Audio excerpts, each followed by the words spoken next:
تو ان کو یہ بتانا چاہوں گا کہ آپ اپنی نیت کر لیجئے کہ میں اپنی اولاد کو تعلیم یافتہ بناؤں گا، تو مجھے یقین ہے کہ اللہ سبحانہ و تعالیٰ جو مسبب الاسباب ہے، اللہ اسباب بنا دے گا، اللہ راستے صاف کر دے گا۔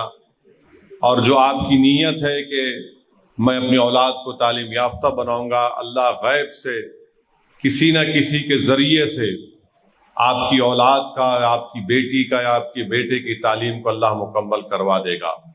میں ایسے کئی واقعات جانتا ہوں، مگر شرط یہ ہے کہ ماں باپ اپنی اولاد کو تعلیم یافتہ بنائے، اور یہ بہت بڑی ذمہ داری ہے، خاص طور سے ان غریب پریوار کی، ان غریب خاندانوں کی۔ یقیناً ان کے پاس بہت سے مشکلات ہیں، بہت سی ذمہ داریاں ان کے پاس ہوتی ہیں، بعض وقت وہ مقروض بھی ہو جاتے ہیں زندگی کے حالات کی وجہ سے، مگر اگر ماں باپ یہ طے کر لیں کہ چاہے کچھ بھی ہو جائے ہم اپنی اولاد کو پڑھائیں گے، اور خاص طور سے میرا ماننا یہ ہے کہ مسلمانوں کو اپنی بیٹیوں کو پڑھانا بہت ضروری ہے۔ یقیناً ان کی شادی کرانا ہے، اللہ نے مجھے بھی اولاد دی ہے، اللہ نے مجھے بھی بیٹیاں دی ہیں، مگر یاد رکھیے تعلیم کو چھڑا کر ان کو زندگی کے دوسرے مراحل میں ان کو آگے بڑھانا، میں سمجھتا ہوں کہ اس پر سوچنا بہت ضروری ہے۔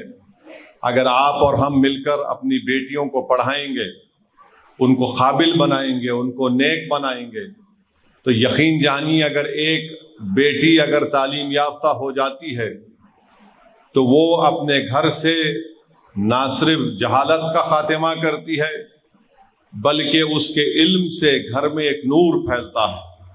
اور جب وہی ہماری بیٹی جب کسی کی بیوی بنتی ہے اور پھر کسی کی ماں بنتی ہے، تو یقین جانیے وہ اولاد کی تربیت بہترین طریقے سے دیتی ہے۔ اور بحیثیت مسلمان آپ اور ہم جانتے ہیں کہ ہمارا دین ہم سے اس بات کا مطالبہ کرتا ہے کہ ہم قرآن شریف کو پڑھیں، اس کے پیغام کو سمجھیں۔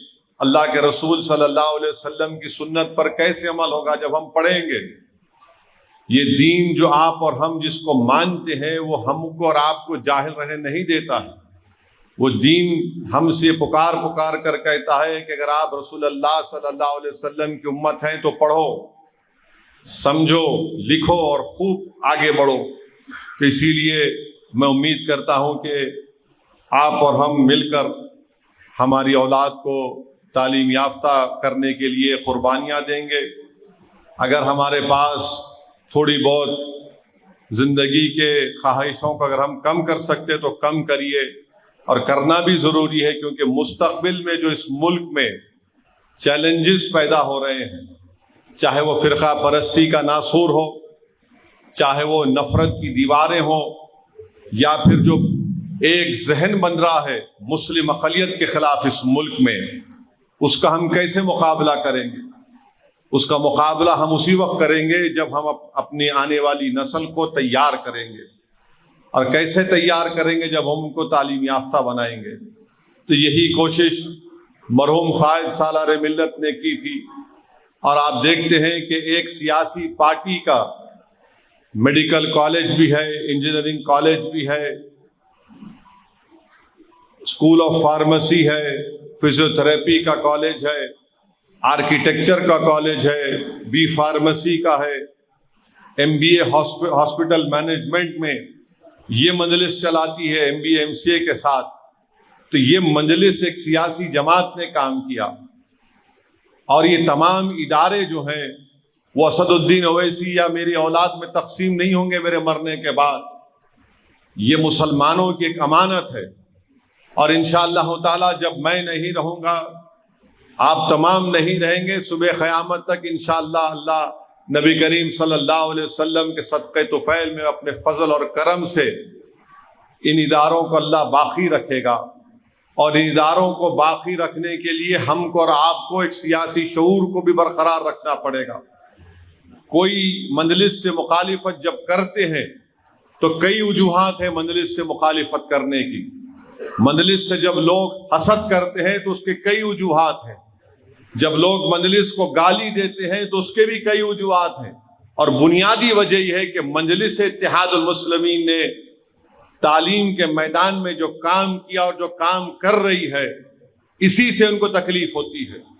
سالار ملت نے اپنی زندگی میں ان تمام اداروں کو قائم کیا، اور سالار ملت نے اس وقت ان اداروں کو قائم کیا جب ناڈیلا بھاسکر راؤ کو مجلس کے MLAs کی تائید کی ضرورت تھی، تو سالار نے اپنی ذات کو سامنے رکھ کر سودا نہیں کیا، سالار نے اپنی ذات کو سامنے رکھ کر ملت کا سودا نہیں کیا، بلکہ سالار ملت نے کہا کہ تم مجھے میڈیکل انجینئرنگ کالج کھولنے کی اجازت دے دو، میں تمہاری تائید کروں گا۔ لوگ ہیں سیاسی تاریخ کے بھی طالب علم ہیں، مجلس پر انگلیاں اٹھاتے ہیں، وہ یہ بھول گئے کہ کانگریس نے ناڈیلا بھاسکر راؤ کی بھی تائید کی تھی، کس بنیاد پر کی تھی وہ بتائیں گے، مگر ہم نے کس بنیاد پر تائید کی تھی کہ مسلمانوں کو میڈیکل انجینئرنگ کالج ملنا چاہیے۔ اسی لیے آج آپ دیکھتے ہیں کہ ڈیکن میڈیکل کالج آپ کے سامنے ہے، اور جب سے سالار نے 1984 میں اس کو قائم کیا، آج ہم 2024 میں آ چکے ہیں، میں آپ کو بتا رہا ہوں کہ 5000 سے زائد یہاں سے ڈاکٹرز بن کر نکلے ہیں، اور وہ 5000 میں یقیناً، کیونکہ یہ مسلم اقلیت کا تعلیمی ادارہ ہے ہندوستان کی دستور کی دفعہ 30 کے تحت، میں ذمہ داری کے ساتھ آپ سے کہہ رہا ہوں کہ 4,500 کے اوپر یا 4,500 قریب سے مسلمان ڈاکٹر بن کر نکلے ہیں، دنیا کے کونے کونے میں شامل ہیں۔ بلکہ آج سے چند ہفتے پہلے ڈیکن میڈیکل کالج میں ان تمام بیچز کا ایک ری یونین ہوا، اس میں آسٹریلیا سے ایک محترمہ آئی تھی، انہوں نے کہا کہ اسد الدین اویسی صاحب، میں 1984 کے پہلے بیچ کی اسٹوڈنٹ ہوں، میں آج سڈنی میں ایک بہت بڑے دواخانے کی ذمہ دار ہوں۔ انہوں نے کہا کہ اس وقت ہمارے پاس میڈیکل اتنی بڑی کالج کی بلڈنگ نہیں تھی، اسپتال نہیں تھا، ہم ایک پرانی بلڈنگ میں پڑھتے تھے۔ میرے عزیز دوستو، میرے بزرگوں، یہ مرحوم قائد سالار ملت کی دور اندیشی ہے۔ اگر آج آپ بولیں گے کسی کو کہ میڈیکل کالج ایک پرانی بلڈنگ میں شروع کیا گیا تو لوگ بولیں گے، ہنسیں گے، مگر سالار نے ہر حکومت آتی تھی اس کا پرمیشن کینسل کرتی تھی، سالار کورٹ کو جاتے تھے۔ الحمدللہ آج مرحوم قائد کا وہ ویژن، مرحوم قائد کی دور اندیشی، مرحوم قائد کی مدبرانہ قیادت سے آج کس کو فائدہ ہو رہا ہے؟ میرا قائد تو آج دنیا میں نہیں ہے، زمین میں میرا قائد سو رہا ہے، مگر میرے قائد کو فائدہ یہ ہوا کہ میرا قائد زندہ نہیں ہے، مجلس کے اس مرحوم قائدین زندہ نہیں ہے، مگر ان تمام کے لیے اللہ نے ایک ثواب جاریہ کا سبب بنایا ان کالجوں۔ میرے عزیز دوستوں اور بزرگوں، میرے ذمہ داروں، میں ان تمام طلباء اور طالبات کے سامنے اس لیے کہہ رہا ہوں کہ ہمیشہ اونچے خواب دیکھو۔ ہمیشہ قائد سالار بولتے تھے کہ میرا میڈیکل کالج میں کھولوں گا مسلمانوں کے لیے، اور ہم پوچھتے تھے سالار سے کہ کیوں؟ تو سالار بولتے تھے کہ میں یہ دیکھنا چاہ رہا ہوں کہ ہر گلی میں، ہر مقام پر مسلمانوں کے ڈاکٹرز ہیں، ڈاکٹر بن کر نکلیں، انجینئر بن کر نکلیں۔ یہ سالار اس زمانے میں 1980 میں بات کرتے تھے، اور جب لوگ بولتے تھے کہ دیکھو صلاح الدین اویسی یہ کیسی بات کر رہا ہے، ایک دارالسلام ان کے پاس ہے اور میڈیکل کالج کھولیں گے، مگر جو خواب اللہ کے لیے سوچے جاتے ہیں، جن خوابوں میں اخلاص ہوتا ہے، اللہ ان خوابوں کو پورا کرنے والا ہے۔ تو میں ان تمام طلباء اور طالبات سے کہہ رہا ہوں کہ میرے بیٹے اور بیٹیوں، تم بھی اونچے خواب دیکھو، بہت اونچے خواب دیکھو، اور اللہ کی رضا کے لیے ان خوابوں کو دیکھو۔ تم محنت کرو، جستجو کرو، اللہ ان خوابوں کو پورا کرے گا۔ اچھے خواب دیکھو گے تو اللہ ان خوابوں کو پورا کرے گا۔ دنیا میں ہم ہر چیز حاصل کر سکتے ہیں بشرطے کہ ہماری نیتوں میں اخلاص ہو۔ مجلس نے یہ کام کیا، آج بھی مجلس کام کر رہی ہے اور کل بھی کرے گی۔ میں یہی امید کرتا ہوں کہ یہ آل ان ون جو گائیڈ آپ کو دیا جا رہا ہے، آپ اس کا اچھا استعمال کریں گے، اور انشاءاللہ تعالی یہ آپ کے SSC کے امتحان کی تیاری میں فائدہ مند ثابت ہوگا۔ اور میں ان تمام طلباء اور طالبات کو ایک اور بات کہنا چاہ رہا ہوں، کبھی بھی آپ یہ مت سمجھیے کہ میں اردو میڈیم سے پڑھ رہا ہوں یا پڑھ رہی ہوں.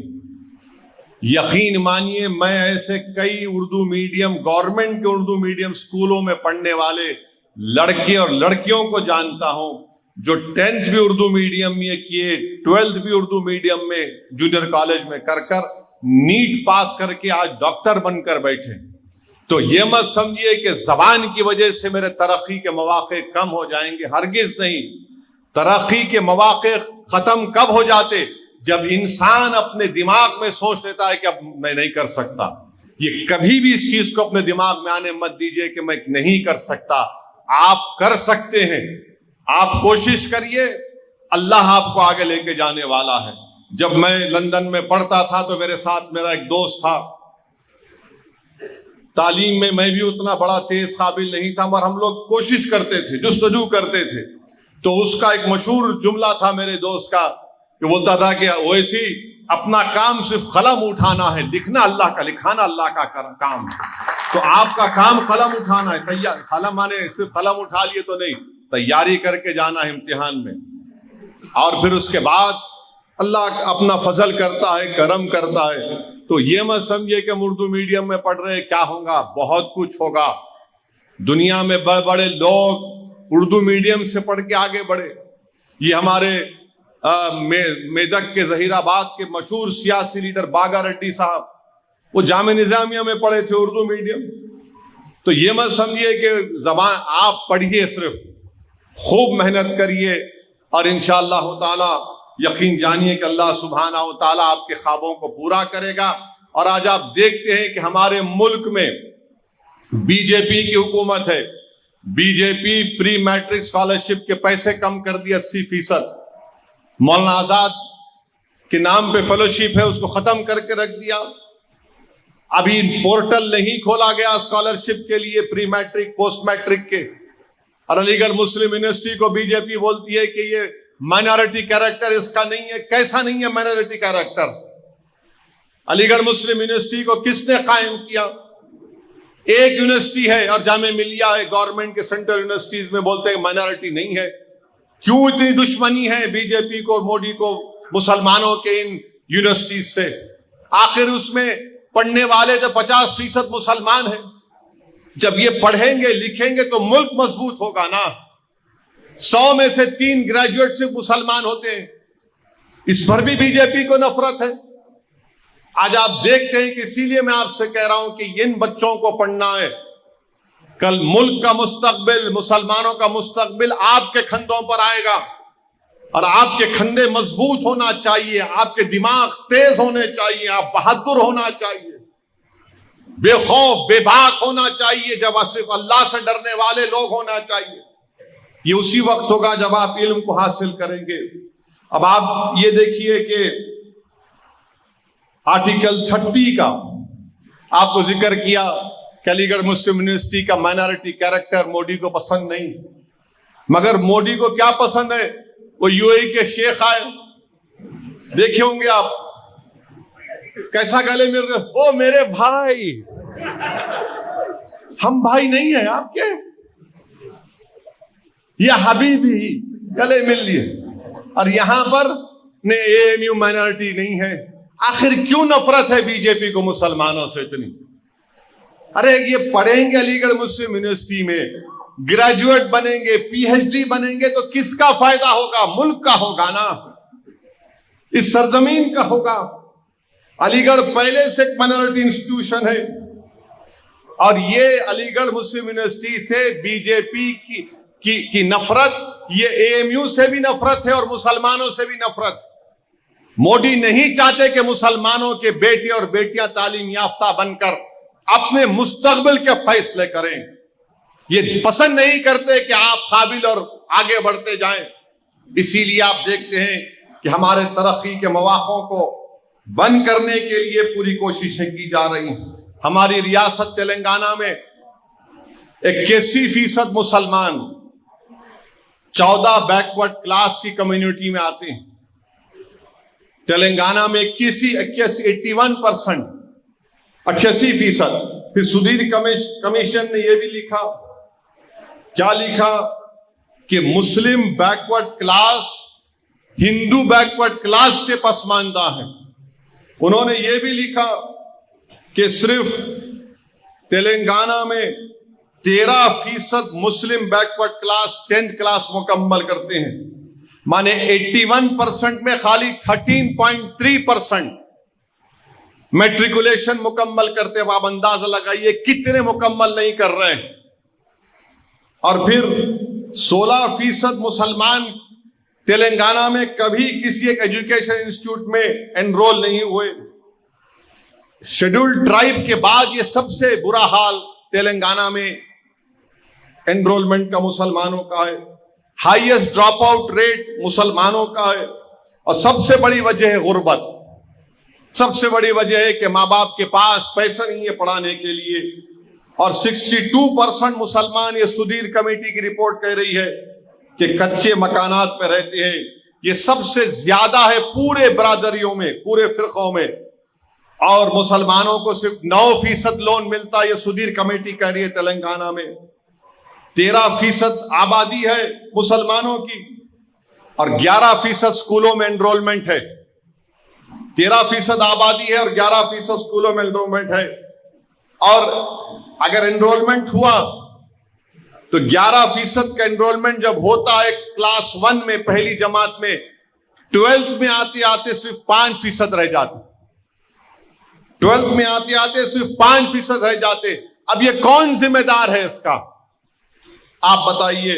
پھر سیکریٹریٹ میں جو ڈپارٹمنٹ جاب ہے، سیکریٹریٹ میں خالی 7.4 ہے مسلمانوں کے، اور 56، اور اس میں سے 1.43 گورنمنٹ امپلائیز خالی گزیٹڈ آفیسر ہے، اور جو بچے ہوئے 42% ہے وہ نان گزیٹڈ امپلائیز ہیں۔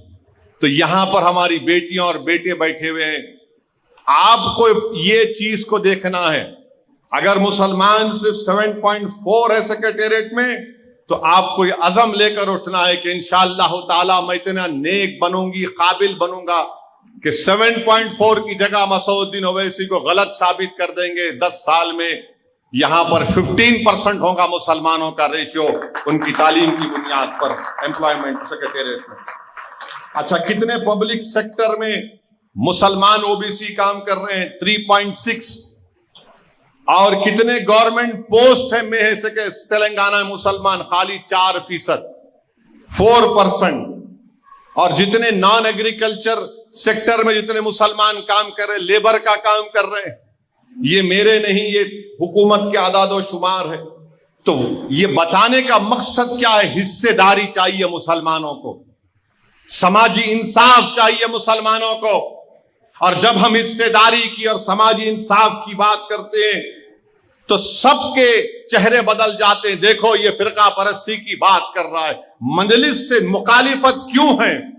کیونکہ مجلس ان باتوں پر توجہ لیتی ہے۔ ہم حصے داری کی بات کرتے ہیں، شراکت داری کی بات کرتے ہیں، سوشل جسٹس کی بات کرتے ہیں، تو مجلس کے مخالفین کو سمجھ میں نہیں آتا۔ تو آج کل تو فیشن بن چکا ہے مجلس کو گالی دینا۔ ایسا لگتا ہے کہ ان لوگوں کو ان کی ماں باپ نے بچپنے میں ان کی تربیت اچھی نہیں کی، انہوں نے اپنے امی اور ابا کو گالیاں دیتے ہوئے دیکھا، اس لیے وہ سمجھتے کہ مجلس کو بھی گالیاں دینا چاہیے۔ میرے عزیز دوستوں اور بزرگوں، اور پھر آپ دیکھتے ہیں کہ یقیناً کبھی نہ کبھی تو اس ملک میں 50% کی سیلنگ کو توڑنا چاہیے، 50% کا ریزرویشن کی سیلنگ کو توڑنا چاہیے۔ ہم نریندر موڈی سے پوچھتے ہیں کیوں نہیں توڑتے آپ کے پاس 306 MP، توڑو نا، بل لے کے آؤ پارلیمنٹ میں۔ اکنامک ویکر سیکشن کو دے سکتے تو 50% کی سیلنگ کیوں نہیں توڑتے آپ؟ 50% کی سیلنگ کو توڑو۔ اس ملک میں 80% آبادی other backward class, schedule tribe, schedule cost اور مسلمان اقلیتوں کی ہے۔ 50% کی سیلنگ لمٹ توڑنا چاہیے۔ خیر بہرحال ایک لمبی گفتگو ہو جائے گی، بس میں ہمارے ان طلباء اور طالبات سے یہ اپیل کر رہا ہوں، گزارش کر رہا ہوں کہ پڑھو آپ ہمارا اور ملک کا مستقبل ہے.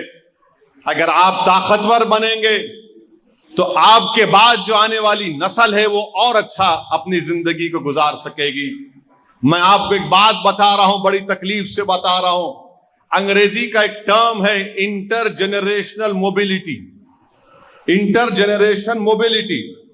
اب جو لوگ بولتے نا کہ مجلس فرقہ پرستی کی بات کرتی, مجلس فرقہ پرستی کی بات نہیں کرتی, مجلس سچائی کو بیان کرتی ہے اور سچائی کو ہضم نہیں کرتے. تھالیاں مت ماریے, سنو سمجھو میری بات کو, فکر لے کے اٹھو یہاں سے.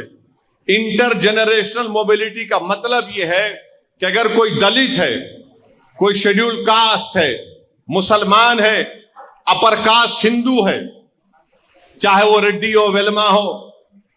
ٹی آر ایس کی حکومت تھی تو ویلما خوش تھے, اب کانگریس حکومت آئی تو ریڈی خوش ہیں, وہ الگ بحث ہے, وہ بھی سچائی ہے. تو اب یہ تمام لوگ ہیں. انٹر جنریشنل موبلٹی کا مطلب کیا ہے کہ ان تمام طبقات میں ان کے دادا اگر 100 روپے کماتے تھے, ان کے دادا اگر 100 روپے کماتے تھے تو ان کا پوترا آج 125 روپے کما رہا ہے.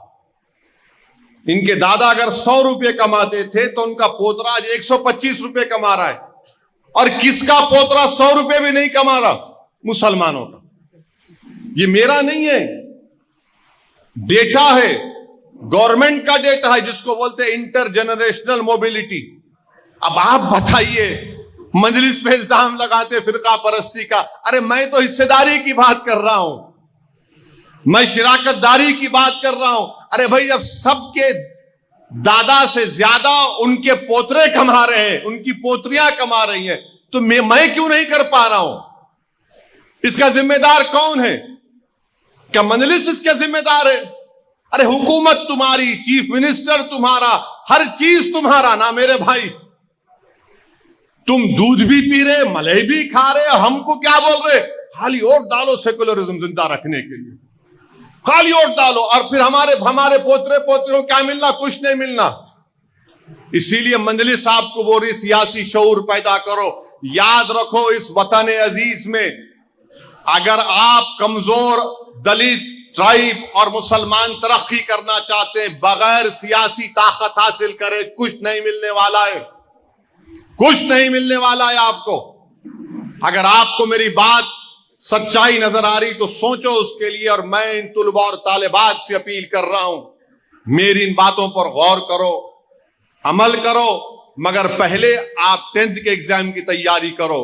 اور ان بچے اور بچیوں کے ماں باپ سے کہہ رہا ہوں کہ 10th کا ایگزام کب سے شروع ہو رہا؟ ہاں